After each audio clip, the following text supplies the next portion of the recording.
वंदे मातरम। मेरे प्यारे देशवासियों, सन 1857 के महासंग्राम की कड़ी को आगे बढ़ाते हुए आज हम उत्तर प्रदेश के गोरखपुर जिले के क्रांतिकारी मौलवी सरफराज अली व अन्य गुमनाम शहीदों को श्रद्धा सुमन अर्पित कर रहे हैं। मौलवी सरफराज अली मुगल खानदान से थे और ब्रिटिश हुकूमत द्वारा दिल्ली पर नियंत्रण उनको विचलित करता रहता था। वह हमेशा भारत को विदेशी शासन से मुक्त कराने के लिए सोचते, विचारते और रणनीति बनाते व क्रियान्वित करने का यथासंभव प्रयास भी करते थे। मौलवी सरफराज अली गोरखपुर के रहने वाले थे। उनकी शिक्षा दीक्षा दिल्ली में स्थित मदरसा में हुई थी। मौलवी सरफराज अली स्वयं भी मदरसा में कुछ समय तक अध्यापन की सेवाएं दे चुके थे। सरफराज अली धर्मोपदेश के लिए जाने जाते थे। यद्यपि धर्मोपदेश के बहाने वह लोगों को एकत्र करते व उनको विदेशी शासन के विरुद्ध क्रांति ज्वाला को जलाने के लिए उत्साहित व प्रेरित किया करते थे। सन 1857 में शाहजहांपुर में ब्रिटिश हुकूमत के विरुद्ध मशाल जलाने का श्रेय सरफराज अली जी को जाता है, जिन्होंने शाहजहांपुर में विद्रोह प्रारंभ होने के लगभग 3 हफ्ते पहले जनमानस को संबोधित किया। उनको ब्रिटिश हुकूमत से भारत को मुक्त करने के लिए प्रेरित किया। मौलवी सरफराज अली निरंतर ब्रिटिश हुकूमत के खिलाफ मोर्चा लगाए हुए थे, परंतु दूसरी तरफ ब्रिटिश हुकूमत का दबाव भी बढ़ता जा रहा था। ब्रिटिश हुकूमत मौलवी सरफराज अली को हुकूमत के विरुद्ध उनके चलाए जा रहे क्रांतिकारी प्रयासों को जहां एक ओर प्रमाण एकत्र करने में प्रयासरत थी, वहीं दूसरी ओर उनके क्रांतिकारी प्रयासों को जघन्य अपराध की श्रेणी में घोषित कर उनको कठोर सजा देना चाहती थी। जबकि इन कार्यों में ब्रिटिश हुकूमत को विफलता ही हाथ लगी। लखनऊ के पतन के बाद भी मौलवी सरफराज अली बहराइच से झंडा नगर तक सक्रिय रहे। इस बीच सरफराज अली को जब यह महसूस हुआ कि जिस सफलता की वह उम्मीद कर रहे थे वह संभव नहीं हो पा रही है, तो उन्होंने नेपाल का रुख कर लिया और नेपाल में ही सन 1857 का यह क्रांतिवीर कब चिरनिद्रा में लीन हो गया, रहस्य ही बनकर रह गया। आज इसी कड़ी में आपका परिचय करवाते हैं 1857 के महासंग्राम के एक और नायक मुशर्रफ खान, जो कि गोरखपुर उत्तर प्रदेश के ही थे। मुशर्रफ खान प्रारंभ से ही क्रांतिकारी स्वभाव के थे तथा यही वजह थी कि वह सरकार की आंखों में खटकते रहते थे तथा क्रोधवश झल्लाकर ब्रिटिश हुकूमत ने मुशर्रफ खान को बंदी बनाया, परंतु 15 अगस्त 1857 को रिहा भी कर दिया। मुशर्रफ खान की प्रशासनिक योग्यता से ब्रिटिश अधिकारी भी प्रभावित रहते थे, इसीलिए ब्रिटिश अधिकारी सी विंगफील्ड भी तारीफ करने में पीछे नहीं रहे। मुशर्रफ खान ने गोरखपुर में लगभग 4 महीने तक नायक नाजिम के रूप में कार्य कर क्रांतिकारी गतिविधियों को सुचारू रूप से संचालित किया और ब्रिटिश हुकूमत को भी खूब छकाया। मुशर्रफ खान ने जनमानस व ब्रिटिश हुकूमत के कार्यरत बहुत सारे सेना के सिपाहियों से अच्छी पकड़ बना ली थी, जिससे कि उन सब को प्रेरित कर ब्रिटिश हुकूमत के विरुद्ध चल रहे क्रांतिकारी संघर्ष में शामिल कर लिया। मुशर्रफ खान ने क्रांति सफर प्रारंभ ही किया था। जो रियासतें अथवा राजा ब्रिटिश हुकूमत की चाटुकारिता करते थे, उनको भी सबक सिखाया। अंग्रेजों के पक्षधर बांसी के राजा के विरुद्ध सैनिक कार्यवाही कर अधीनता स्वीकार करवाई। तत्पश्चात गोपालपुर के राजा को भी परास्त कर उसे आजमगढ़ भागने को मजबूर कर दिया। ब्रिटिश सैन्य अधिकारी कर्नल रोक्राफ्ट की सेना के साथ मुशर्रफ खान का जबरदस्त संघर्ष हुआ, जिसमें मुशर्रफ खान को पीछे हटना पड़ा।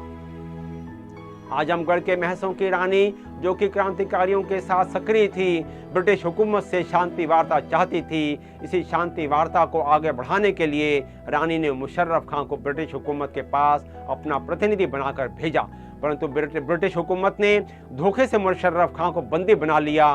मुकदमा चलाया गया, फांसी की सजा सुनाई गई और फांसी देने के पहले ब्रिटिश सेना ने मुशर्रफ खान को बंदी के रूप में गाड़ी में बिठाकर गोरखपुर के मुख्य बाजार अलीनगर में घुमाया और जिस स्थान पर वह कुछ समय पहले तक नायक नाजिम के रूप में शान शौकत से निकलते थे, सार्वजनिक रूप से उस अलीनगर के मुख्य बाजार में मुशर्रफ खान को फांसी दे दी गई। फांसी का फंदा चूमकर 1857 का नायक, जो अभी क्रांतिकारी गतिविधियों को गति भी नहीं दे पाए थे, वीर गति को प्राप्त हो गए। आज एक और नायक राजा इरादत खान जी की हम बात करते हैं। राजा इरादत जहां माहौल आजमगढ़ के जमींदार थे, जमींदारी जौनपुर तक फैली हुई थी। सन 1857 के महासंग्राम में अपनी स्थिति मजबूत करने व जनमानस से सीधे जुड़ने के लिए उन्होंने जौनपुर के नायब नाजिम के पद की सनद प्राप्त कर बड़े स्तर पर सेना का गठन किया। ब्रिटिश सेना से भावी संघर्ष व युद्ध के लिए हथियारों का संचय भी किया। ब्रिटिश सेना को जब यह सूचना मिली तो भारी संख्या बल के साथ त्वरित कार्रवाई को अंजाम देने के लिए आजमगढ़ के मुबारकपुर पर आक्रमण कर दिया। वहां राजा इरादत जहां रहते थे। अभी राजा पूरी तरह तैयारी भी नहीं कर पाए थे, अतः ब्रिटिश सेना के आक्रमण का सामना नहीं कर पाए। क्रांतिकारी गतिविधियों को अंजाम देने की रणनीति ही बना रहे थे कि वह ब्रिटिश सेना के हाथों पराजित हो गए। दुर्भाग्य, राजा इरादत खां को उनके सहयोगी फसाहत खां के साथ बंदी बना फांसी की सजा दे दी गई। राजा इरादत जहां क्रांति की ज्वाला में अल्पायु में ही वीर गति को प्राप्त हो गए। कुछ लेखकों ने राजा इरादत जहां की राष्ट्र के प्रति समर्पण भावना निष्ठा को देखते हुए उन्हें सन 1857 के महासंग्राम में जौनपुर के प्रथम शहीद की संज्ञा भी दी है। राजा इरादत जहां की शहादत के बाद उनका सैन्य अधिकारी मखदूम बख्श ने क्रांति की ज्वाला को बुझने नहीं दिया और 22 नवंबर सन 1857 को ब्रिटिश सैन्य अधिकारी कर्नल लॉन्गडेन से टक्कर लेने के लिए आगे बढ़ा, परंतु ब्रिटिश अधिकारी के होश उड़ गए जब उसने देखा कि उसके सामने लगभग 16,000 की संख्या में क्रांतिकारी हैं। वह संघर्ष करने का साहस नहीं जुटा पाया और मैदान छोड़कर भाग गया। मखदूम बख्श ने तिघरा तहसील पर और बदलापुर थाने पर अपना अधिकार कर लिया। मखदूम बख्श ब्रिटिश सेना के विरुद्ध क्रांतिकारी गतिविधियों को अंजाम देते रहे, परंतु ब्रिटिश सेना कभी भी उन तक नहीं पहुंच पाई और मखदूम बख्श का आखिरी समय कहां और कैसे बीता, कैसे गुजरा, यह पहेली ही बनकर रह गया। शत शत नमन करते हैं 1857 के महासंग्राम के नायक गोरखपुर के मौलवी सरफराज अली, मुशर्रफ खां, इरादत जहां और मखदूम बख्श जी को। इस अवसर पर एक कविता याद आती है, फांसी के तख्ते पर देशभक्तों के मनोभाव। कहते हैं अलविदा अब हम इस जहान को, जाकर खुदा के घर फिर आया ना जाएगा। कहते हैं अलविदा हम इस जहान को, जाकर खुदा के घर फिर आया ना जाएगा।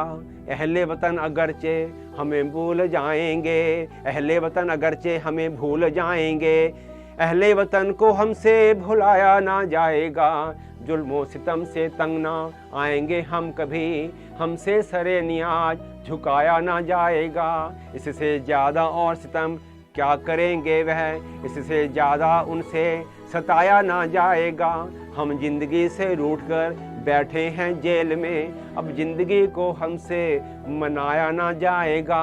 यह सच है मौत हमको मिटा देगी दोहरे से, लेकिन हमारा नाम मिटाया ना जाएगा। हमने लगाई है आग जो इनकलाब की, इस आग को किसी से बुझाया ना जाएगा। यारों है अब भी वक्त हमें देखभाल लो, फिर कुछ पता हमारा लगाया ना जाएगा। आज़ाद हम कर ना सके अपने मुल्क को, खंजर का मुंह खुदा को दिखाया ना जाएगा। आज़ाद हम ना कर सके अपने मुल्क को, खंजर का मुंह खुदा को दिखाया ना जाएगा। खंजर का मुंह खुदा को दिखाया ना जाएगा। मेरे प्यारे दोस्तों, मैं आशा करता हूँ आपको मेरा यह एपिसोड अवश्य पसंद आया होगा। कृपया इसे लाइक, शेयर, सब्सक्राइब करें, बेल आइकन को भी प्रेस करना ना भूलें और अपने सुझाव भी हमें अवश्य दें और इस इतिहास को जन जन तक पहुंचाने में मेरी मदद करें। जय हिंद।